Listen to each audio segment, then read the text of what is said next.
આજે આપણે ધોરણ 10માં સ્વાધ્યાય 13.1 એનો દાખલા નંબર 1 છે શીખવાના છીએ. એની અંદર કહે છે કે વિદ્યાર્થીઓના એક સમૂહ દ્વારા તેમના પર્યાવરણ જાગૃતિ કાર્યક્રમના ભાગરૂપે એક સર્વેક્ષણ હાથ ધરવામાં આવ્યું. તેમાં તેમણે એક વિસ્તારના 20 ઘરોમાં વનસ્પતિના છોડની સંખ્યા વિશે નીચેની માહિતી એકઠી કરી અને ઘર દીઠ છોડની સંખ્યાઓનો મધ્યક શોધો. કે અહીંયા શું કરે છે કે ભાઈ વિદ્યાર્થીઓનો એક આખો સમૂહ છે એ પર્યાવરણ જાગૃતિ કાર્યક્રમ અંતર્ગત કોઈક વિસ્તારમાં જાય છે અને એ વિસ્તારના 20 ઘરોનું અવલોકન કરે છે. શું અવલોકન કરે છે કે ભાઈ દરેક ઘરમાં છોડની સંખ્યા કેટલી છે એનું એ અવલોકન કરે છે અને પછી એ આપણને આખી માહિતી નીચે આપી છે અને એના આધારે પછી આપણે છેલ્લે મધ્યક શોધવાનો છે. હવે જોઈએ તો કે એની અંદર કઈ માહિતી આપી છે તો આપણને કહે છે કે ભાઈ છોડની સંખ્યા 0 થી 2 હોય એવા એક ઘર છે, 2 થી 4 હોય એવા 2 ઘર છે, 4 થી 6 હોય એવા એક ઘર, 6 થી 8 હોય એવા 5 ઘર, 8 થી 10 હોય એવા 6 ઘર, 10 થી 12 હોય એવા 2 ઘર અને 12 થી 14 હોય એવા 3 ઘર આપણને આપ્યા છે. પછી કહે છે કે મધ્યક શોધવા માટે કઈ રીતનો ઉપયોગ કરશો. એટલે આપણે મધ્યક શોધવા માટે 3 રીત છે. એક સીધી રીત, બીજી ધારેલ મધ્યકની રીત અને ત્રીજી પદ વિચલન અથવા તો વિચલનની રીત.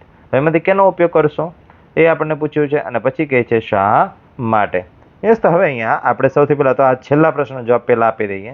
હવે આપણે કઈ રીતનો ઉપયોગ કરવાના છે તો આપણે જે વિચલન રીત અથવા તો જે પદ વિચલન રીત છે એનો ઉપયોગ છે કરવાના છે, કારણ કે એ સરળ છે. એટલે આપણે અહીંયા લખીએ કે મધ્યક શોધવા માટે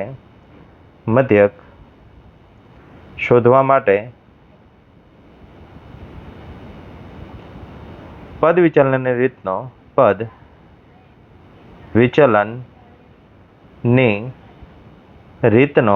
ઉપયોગ કરીશું.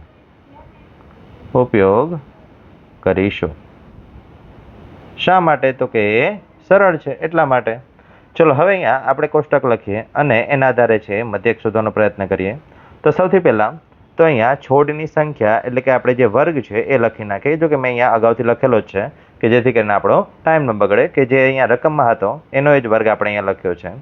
પછી અહીંયા ઘરોની સંખ્યા છે એ આપણે લખી છે કે ભાઈ ઘર છે એની સંખ્યા કેટલી છે અને એને આપણે અહીંયા એફઆઈ કહેવાનું છે.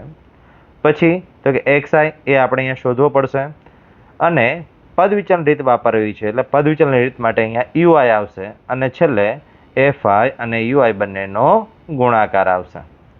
ચલો હવે અહીંયા એક્સઆઈ શોધવા માટે શું કરીએ એ આપણે જોઈએ. તો કે એક્સઆઈ કેવી રીતે શોધી શકાય તો કે જે વર્ગ આપ્યો હોય એમાં બંને સંખ્યાનો સરવાળો કરવાનો, મતલબ કે જ્યાં શરૂ થતો હોય અધસીમા અને જ્યાં વર્ગ પૂરો થતો હોય ઉર્ધ્વસીમા, એ બેનો આપણે સરવાળો કરવાનો અને પછી એના અડધા કરી દેવાના. તો કે ધારો કે હવે બંનેનો સરવાળો કરવા પ્રયત્ન કરીએ તો બેનો સરવાળો થશે કેટલો તો કે 0 + 2 એટલે 2 અને એના અડધા એટલે કે 2 વડે ભાગી નાખીએ એટલે કેટલા મળે 1. એટલે અહીંયા આપણને એક્સઆઈમાં મળશે 1.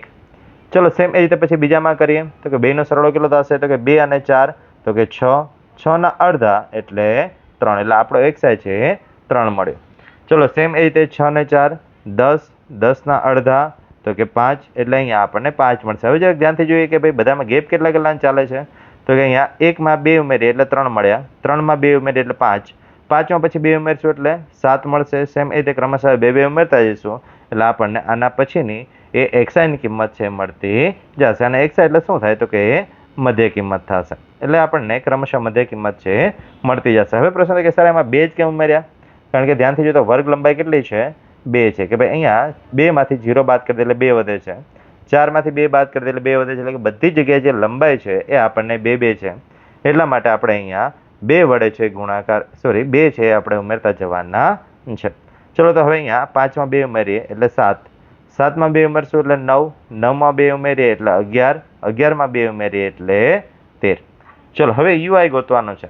તો યુઆઈ ગોતવા માટે આપણે કોઈકને એ ધારવો પડશે. તો હવે એ કોને ધારશું તો કે અહીંયા ઉપર અને નીચેથી સંખ્યા ગણી લેવાની, બંને બાજુ સરખી રહે એવી રીતના જે વચ્ચે જે સંખ્યા હોય એક્સઆઈની કિંમત એને આપણે એ ધારવાનો છે. એટલે અહીંયા ધ્યાનથી જોઈએ ઉપર 3 સંખ્યા, નીચે 3 સંખ્યા અને વચ્ચેની જે સંખ્યા છે એને આપણે એ ધાર લઈએ.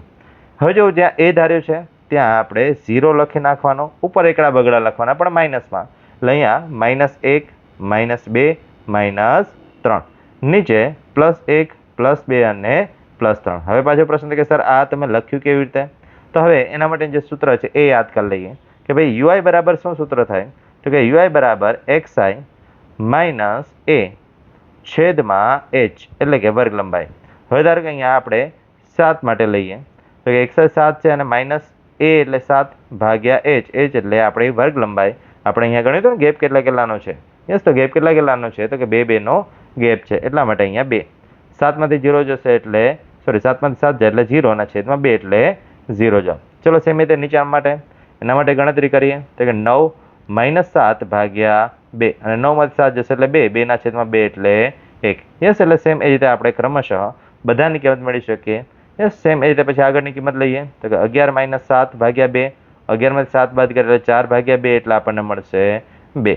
યસ, સેમ એ રીતે પછી આગળ બધાની કિંમત આપણે શોધી શકીએ. ચલો હવે એકાદ બે માઇનસ પણ ગોતી લઈએ કે જેથી કરીને આપણને ખ્યાલ આવે કે -1 અને -2 કેવી રીતના મળે છે. ઓકે, ચલો xi એટલે અહીંયા xi ની કિંમત છે 5 છે, એટલે 5 માંથી આપણે એની કિંમત બાદ કરવાની છે, એટલે 5 - 7 છેદમાં 2.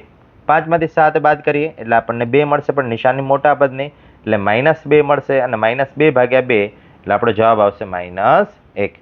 સેમ એ જ રીતે પછી આગળ 3 માંથી આપણે 7 બાદ કરીએ. ચલો હવે 3 માંથી 7 બાદ કરીએ તો શું થશે?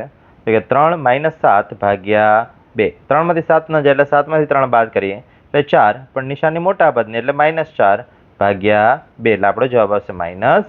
એટલે આવી રીતે છે દરેકની યુઆઈની કિંમત છે આપણને મળે છે, પણ આવી રીતે બધામાં ગણતરી કરવાની જરૂર નથી.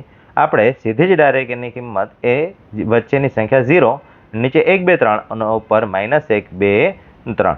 યસ, એટલે આવી રીતે છે સીધી ડાયરેક્ટ આપણે લખી શકીએ છીએ. ચલો હવે યુઆઈ અને એફઆઈ અને યુઆઈ બંનેનો ગુણાકાર કરી દઈએ. એફઆઈ ની કિંમત તો કે 1 અને યુઆઈ ની કિંમત તો કે -3. 1 ગુણ્યા 3 એટલે કે 3 એકા 3, પણ એ +- -3. સેમ એ રીતે પછી અહીંયા એફઆઈ ની કિંમત 2 અને અહીંયા -2 એટલે 2 દુ 4 અને +- -4. 1 ગુણ્યા 1 એટલે 1 એકા 1 +- -1. ચલો 5 ગુણ્યા 0 એટલે અહીંયા 5 ગુણ્યા 0 એટલે 0 થશે. યસ, એટલે કે અહીંયા આપણને 0 મળ્યા. સેમ રીતે પછીની સંખ્યા 6 ગુણ્યા 1 એટલે 6, 2 ગુણ્યા 2 એટલે 4 અને 3 ગુણ્યા 3 એટલે 9. ચલો હવે ઉપરની જે બધી સંખ્યા છે એનો સરવાળો કરી દઈએ અને નીચેની સંખ્યાનો સરવાળો કરી દઈએ, કારણ કે આપણે પ્લસ અને માઇનસ બેની ગણતરી અલગ કરવી પડશે. એટલે 0 થી ઉપરની સંખ્યા બધી માઇનસ છે એટલે એની ગણતરી અલગ કરીએ, કારણ કે એનો જવાબ માઇનસમાં આવશે. અને નીચેની સંખ્યા છે કે જે બધી પ્લસમાં છે એની ગણતરી આપણે અલગ કરશું. ચલો ઉપરનો સરવાળો કરી દઈએ તો કે 3 અને 1 4 અને 4 ને 4 8, એટલે કે ઉપર -8 મળ્યા. નીચે તો કે 6 અને 4 10, 10 અને 9 19. યસ, એટલે કે અહીંયા +19 મળ્યા. ચલો હવે આપણે છેલ્લે આ બેનું સાદરૂપ આપી દઈએ. 19 + 8 માઇનસ એટલે 19 માંથી 8 આપણે બાદ કરવાના છે, એટલે જવાબ મળશે આપણને 11. અને આ શું મળ્યું? તો કે એ આપણને સિગ્મા એફઆઈ યુઆઈ મળ્યો. ચલો હવે આપણે અહીંયા સિગ્મા એફઆઈ પણ લઈ લઈએ, કારણ કે આપણે સૂત્રમાં સિગ્મા એફઆઈની પણ જરૂર પડશે. હમણાં સૂત્ર લખશું એમાં આપણે જોઈશું કે ભાઈ સિગ્મા એફઆઈ પણ આવશે. અને ઘરોની સંખ્યા જો કે આપણે રકમમાં આપી દીધી છે, ધ્યાનથી જોઈએ તો કુલ કેટલા ઘરોનું અવલોકન કરે છે? અહીંયા 20 ઘરોનું અવલોકન કરે છે, એટલે સિગ્મા એફઆઈ એ આપણા 20 થશે. ચલો હવે અહીંયા સૂત્ર લખીએ એટલે આપણને વધારે ખ્યાલ આવશે કે ભાઈ કોની કિંમત જોઈએ છે. એ કિંમત પછી આપણે ગોતી લઈશું કે ભાઈ અહીંયા પદ વિચલનની રીત માટે x બાર બરાબર a plus sigma FI UI છેદમાં સિગ્મા એફઆઈ ગુણ્યા h. ચલો હવે આપણે સૌથી પહેલાં તો અહીંયા એ જોઈશે, એટલે એ આપણે લખી લઈએ કે ભાઈ એ કેટલો છે? તો કે જોઈએ અહીંયા ધાર્યો છે આપણે કે ભાઈ એની કિંમત કેટલી છે? 7. ચલો પછી બીજા કોની જરૂર પડશે? Sigma FI UI. યસ, તો આપણે સિગ્મા એફઆઈ યુઆઈની જે કિંમત અહીંયા મળી 11 એ લખી નાખીએ કે ભાઈ સિગ્મા એફઆઈ યુઆઈ બરાબર 11.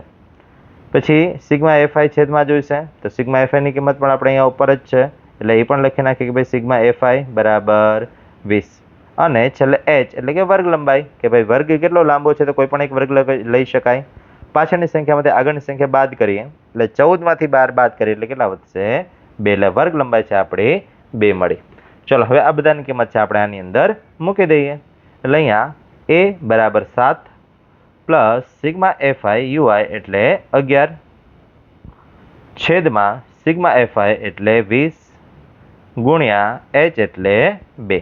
ચલો હવે 2 છે અને નીચે 20 છે, છેદ ઉડાડી દઈએ.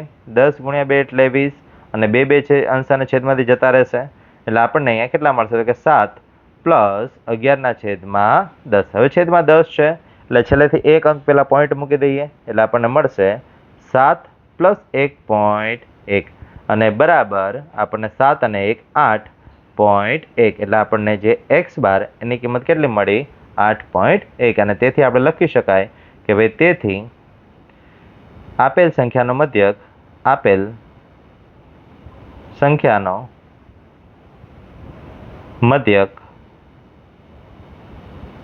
એક્સ બાર બરાબર 8.1 મળે છે.